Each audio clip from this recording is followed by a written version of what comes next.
Halo Movie Mania, masih bersama Riri di sini yang akan membahas alur cerita film yang berasal dari negeri Cina. Film ini mengisahkan tentang tentara Cina yang melawan tentara Amerika, dan di film ini banyak banget pesan moral yang bisa kita ambil tentang pentingnya kebersamaan. Dan film ini berjudul The Search Repeats yang rilis tahun 2020 kemarin. Nah, mau tahu siapa yang memenangkan pertempuran itu? Kita langsung aja kita ceritanya. Check it out.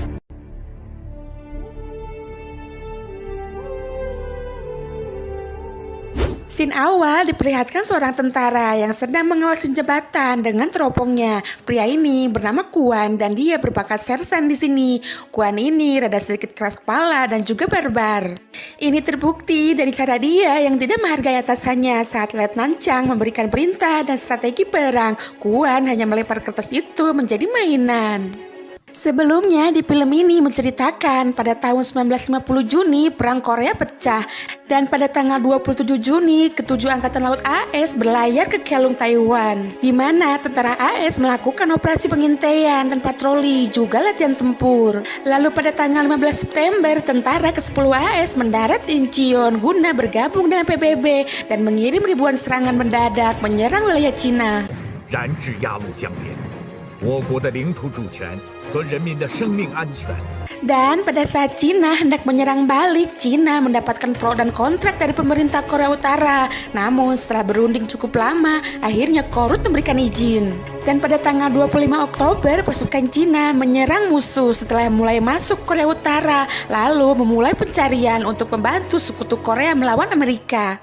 Dan pada saat itu, Republik Cina baru saja didirikan, yang tentu saja negara Cina kekurangan amunisi dan alat-alat perang lainnya. Namun, karena pemimpin tentara Cina sangat terobsesi dengan medali, maka Cina pun harus memenangkan pertempuran itu. Karena jika tentara Cina dapat memenangkan pertempuran terakhir itu, mereka bisa pulang dan hidup dengan damai. Namun tentu saja, itu tidaklah mudah karena tentara Amerika punya alat perang yang super canggih kala itu. Sedangkan tentara Cina hanya mengandalkan kebersamaan, dan mereka pun terhalang oleh satu masalah besar lagi, yaitu sungai. Dan dari sinilah cerita pun akan dimulai.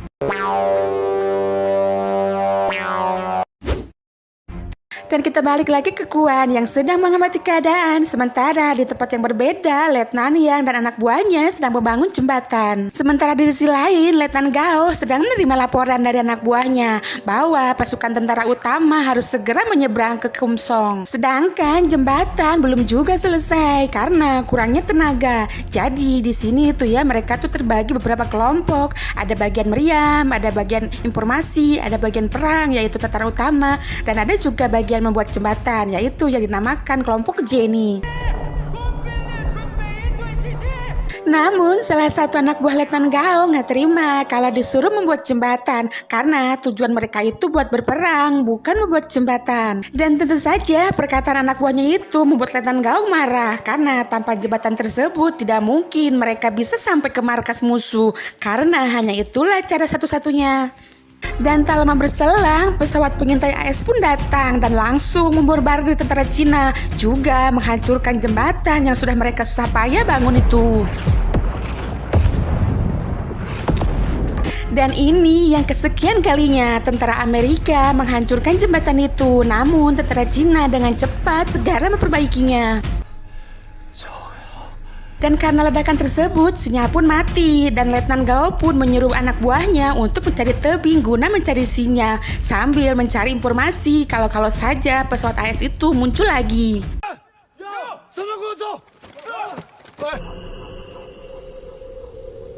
Dan benar saja, saat matahari baru saja muncul, tentara AS yang biasa dipanggil koboi itu sedang berpatroli. Si koboi juga melaporkan ke markasnya kalau bom sudah mencapai sasaran ke hutan dan terbakar semua, hancur. Target has been hit. The delayed action bombs. Damage assessment.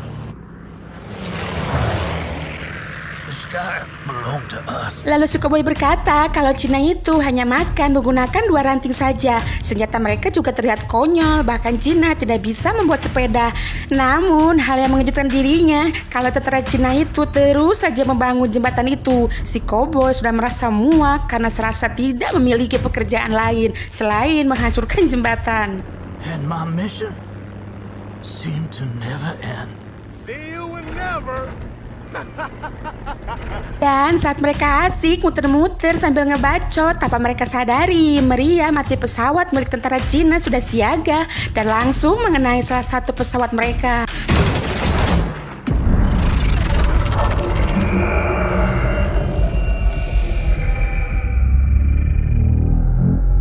Dan tentu saja kejadian itu membuat si koboi murka dan langsung putar arah. Namun mereka terkejut saat melihat jembatan yang sudah mereka hancurkan 3 jam yang lalu sudah utuh kembali. Is that the bridge? Didn't you just bomb this bridge 3 hours ago? Tentara AS yang bernama Hill itu berkata di negaranya teknisi butuh 3 hari memperbaiki jembatan sepanjang itu. Namun tentara Cina hanya butuh 3 jam saja. They just won't die. Need fire to burn them out. Dan dengan penuh amarah, tentara AS pun langsung menghujani tentara Cina itu dengan bom sengitnya yang mengakibatkan banyaknya korban dari pihak Cina. Dan tak lupa jembatan yang baru jadi pun hancur lagi kena amukan mereka. Tak puas sampai di situ, salah satu pilot yang bernama Hill atau koboi itu langsung menyerang lagi. Padahal dia sudah disuruh kembali ke markasnya, namun tidak ia pedulikan. Sekarang kesalahannya adalah bertembak meriam yang ada di ladang jagung. Walaupun Hill sudah terkena tembakan di lengannya, namun dia tidak mau pulang. Dan tak lama, meriam bantuan dari negara Cina pun langsung melesat ke markas AS. Dan ada ratusan orang di sana yang jadi korban.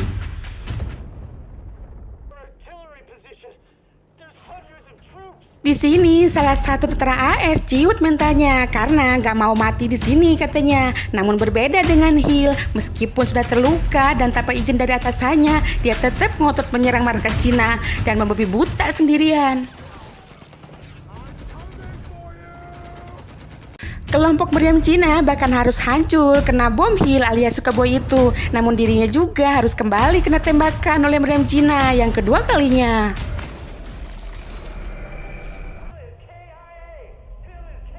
Malam pun berganti pagi dan saat jembatan sudah selesai dibenerin, Letnan yang memberikan perintah agar pasukan tentara utama segera menyeberangi jembatan tersebut. Namun tiba-tiba tentara AS kembali muncul dan langsung menghujani bom yang lebih dahsyat lagi.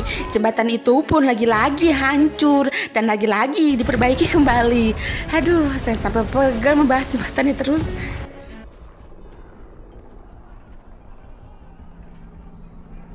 Dan saat Letnan Chang sedang membidik pesawat AS, tiba-tiba Sersan Kuan muncul dan langsung mengambil alih.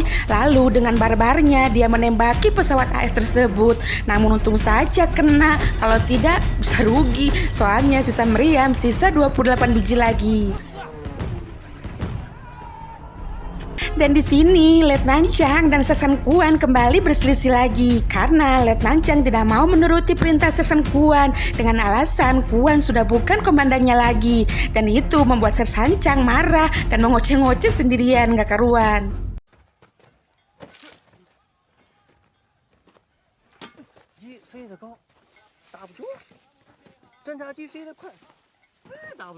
Namun walaupun begitu, mereka tetap berteman baik karena biar bagaimanapun juga Kuan adalah gurunya Chang. Walaupun mungkin ada masalah yang membuat Kuan turun jabatan, dan ini bukti kalau mereka berteman. Chang memberikan jagung bakar ke Sersan Kuan. Siang pun berganti senja dan jembatan itu pun utuh lagi. Namun pesawat AS pun kembali muncul dan kembali meluluhlantakkan jembatan itu lagi.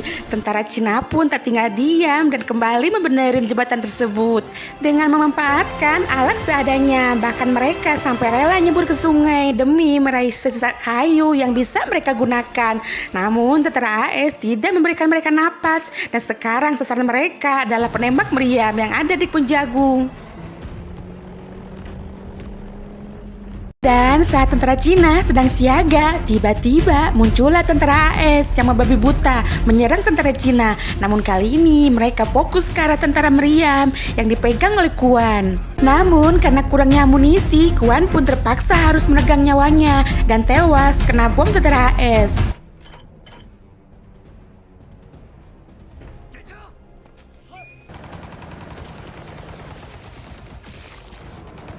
Dan kini regu meriam hanya menyisakan satu regu saja, yaitu kelompoknya Letnan Chang. Letnan Chang pun sangat berduka karena kehilangan sahabat sekaligus gurunya itu. Ia pun lalu menguburkannya.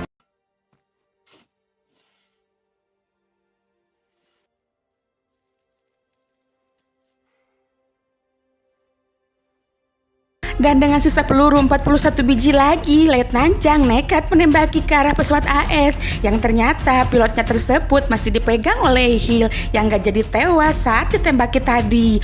Wah, kuat juga ya itu orang.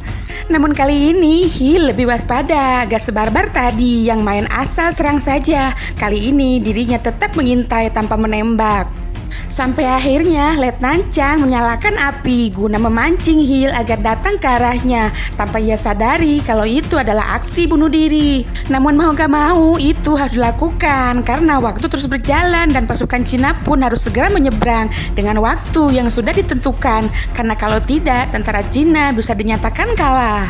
Dan Hill pun terpancing juga dan langsung menyerang ke arah meriam Chang. Setelah melihat api menyala di kebun jagung itu, perang sengit pun tak terelakkan yang diakhiri dengan tertembaknya Chang dan anak buahnya.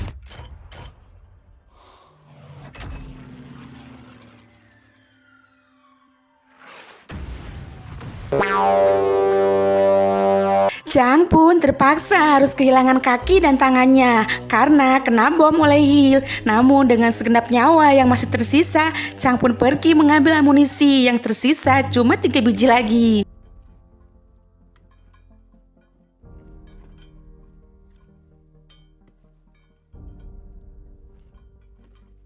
Namun beruntung peluru yang Chang tembakan itu tepat mengenai jantung Hill. Dan kali ini Hill benar-benar tewas oleh Chang.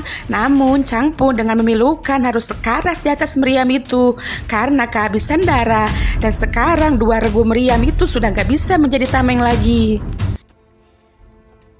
Dan sekarang hanya tersisa kelompok utama di bawah pimpinan Letnan Gao dan kelompok pembuat jembatan di bawah pimpinan Letnan Yang. Namun Letnan Gao juga harus tewas tertembak oleh tentara AS. Di sisi lain, tentara pengintai AS temannya Hill yang bernama Smith itu terus berpatroli sambil menghujani bom ke arah tentara Cina. Dan terlihat hutan terbakar sangat parah. Dia pun kembali ke markasnya karena merasa tugasnya sudah selesai dan tentara Cina pun sudah tewas semua. Sementara jembatan sudah tidak bisa diakses lagi. Malam pun berganti pagi dan terlihat pasukan Cina yang hangus terbakar di mana-mana. Jembatan pun hancur total. Bahkan kalau dibenerin pun memerlukan waktu yang cukup lama karena bahan-bahannya sudah hancur dibuang oleh tentara AS.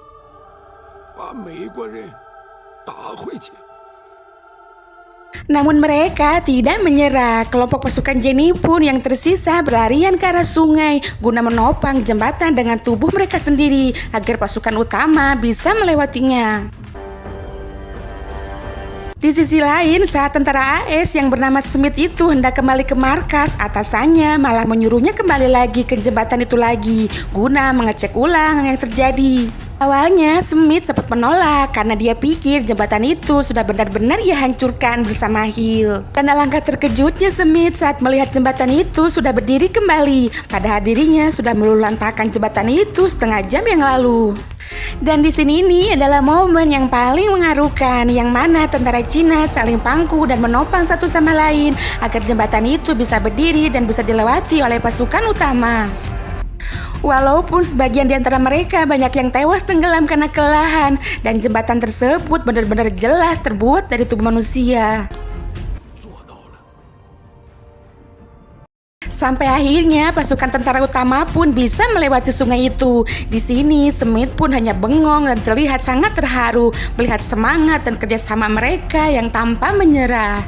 Lalu kemudian atasan tentara AS memberitahu Smith kalau pasukan Cina telah menyeberangi sungai dan melakukan penyerangan. Perintahkan untuk mundur karena gak ada yang bisa menghentikan tentara Cina.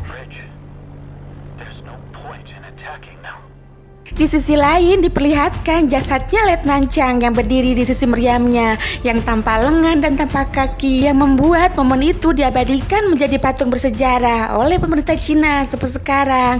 Dan film pun selesai. Makna yang bisa kita ambil dari film ini, secanggih-canggihnya teknologi dan amunisi bisa kalah oleh kebersamaan dan persatuan. Makanya negara luar pun mikir 2 kali kalau mau menyerang negara Indonesia. Ya, walaupun negara kita nggak secanggih negara luar, tapi bisa bersatu kita kalau ada yang menjajah mah. Mau itu orang Cina, karena di Indonesia juga banyak orang Cina. Mau itu orang Kristen dan lain-lain, tapi kalau ada yang menjajah mah pasti bersatu, ya kan? Ya.